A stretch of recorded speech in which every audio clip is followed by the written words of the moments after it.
ಕಳೆದ ಕೆಲವು ವರ್ಷಗಳಿಂದ ಮಕ್ಕಳಿಗೆ ಶಾಲಾ ಬ್ಯಾಗ್ ನಿತ್ಯದ ಪರದಾಟವಾಗಿದೆ. ಬ್ಯಾಗ್ ಮೂಟೆಯಿಂದ ಚಿಣ್ಣರು ತುಂಬಾ ಅನಾರೋಗ್ಯಕ್ಕೆ ತುತ್ತಾಗ್ತಿದ್ದಾರೆ. ಹೀಗಾಗಿ ಶಿಕ್ಷಣ ಇಲಾಖೆಗೆ ಸಾಕಷ್ಟು ಒತ್ತಾಯ ಕೇಳಿಬರ್ತಿದ್ದು, ಶಾಲಾ ಬ್ಯಾಗ್ ಹೊರೆ ತಗ್ಗಿಸಲು ನಾನಾ ಪ್ಲಾನ್ ಮಾಡುತ್ತಿದೆ.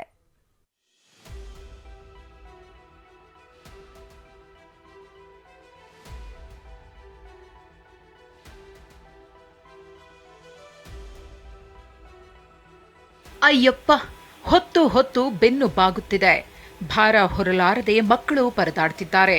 ಶಾಲಾ ಮಕ್ಕಳ ಮೇಲಿನ ಈ ಬ್ಯಾಗ್ಗಳ ಭಾರ ತಗ್ಗಿಸಲು ಸರ್ಕಾರ ಮತ್ತೊಮ್ಮೆ ಚಿಂತನೆ ನಡೆಸುತ್ತಿದೆ.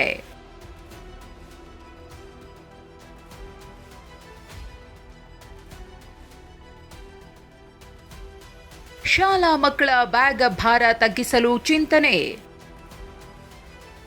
ಶಾಲೆಯಲ್ಲೇ ಮಕ್ಕಳ ಪಠ್ಯಪುಸ್ತಕ ಇರಿಸಲು ಪ್ಲಾನ್.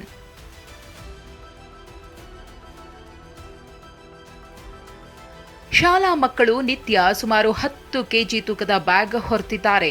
ಶಿಕ್ಷಣ ಇಲಾಖೆ ಮಕ್ಕಳ ಬ್ಯಾಗ್ ಭಾರ ತಗ್ಗಿಸಲು ತಿಂಗಳಿನ ಪ್ರತಿ 3ನೇ ಶನಿವಾರ ಬ್ಯಾಗ್ಲೆಸ್ ಡೇ ಘೋಷಿಸಿದೆ. ಆದರೆ ಈ ಕ್ರಮ ಫಲ ನೀಡುತ್ತಿಲ್ಲ. ಮುಂದಿನ ಶೈಕ್ಷಣಿಕ ವರ್ಷದಿಂದ ಶಾಲೆಯಲ್ಲಿಯೇ ಪಠ್ಯಪುಸ್ತಕ ಇಡುವ ವ್ಯವಸ್ಥೆ ಜಾರಿಗೆ ಚಿಂತನೆ ನಡೆದಿದೆ.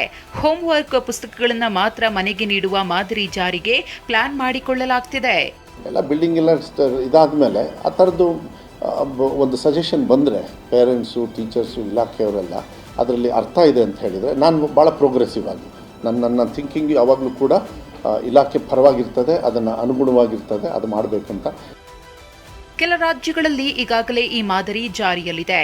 ಪೋಷಕರು ಕೂಡ ಈ ಬಗ್ಗೆ ಒಲವು ತೋರಿದ್ದಾರೆ. ಈಗೇನು S1 S2 ಮಾಡಿದ್ದೀರಾ ತುಂಬ ಸ್ವಾಗತಾರ್ಹ.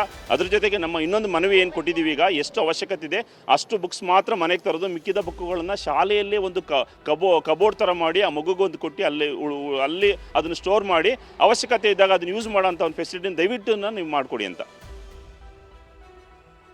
ಪಾಠಕ್ಕಿಂತ ಮಕ್ಕಳಿಗೆ ಶಾಲಾ ಬ್ಯಾಗ್ಗಳೇ ಹೊರೆ ಆಗ್ತಿದೆ. ಮಕ್ಕಳನ್ನ ದೈಹಿಕವಾಗಿ ಕುಗ್ಗಿಸುತ್ತಿರುವ ಪ್ರಾಬ್ಲಮ್ಗೆ ರಿಲೀಫ್ ನೀಡಲು ಹೊಸ ಚಿಂತನೆ ನಡೆಯುತ್ತಿದೆ.